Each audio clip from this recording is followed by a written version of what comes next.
خب من خاطره بچگی خودم رو بهت گفتم. الان تو خاطرات بچگی تو بهم بگو. خاطرات من از دوران بچگیم شروع میشه. اون موقعی که تنها به مدرسه میرم. من که بچگی تنها به مدرسه میرفتم. این مدرسه دوستم همیشه منو مسخره میکرد. چون کیف من کهنه بود. برای همین به پدر مادرم گفتم که کیف برای من بخر. چون همه بچه ها من توی کلاس مسخره میکنن.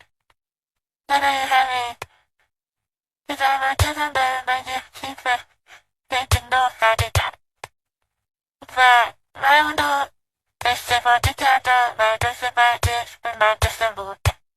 وقتی که به مدرسه رفتم همه بچه ها میومدن سر پیشم و میخواستن کیف منو ببینن. کیف من خیلی باحال و خوشگل بود. من هیچ وقت لطف پدر مادرم رو یادم نمیاد. اون از خاطره من از دوران بچگی.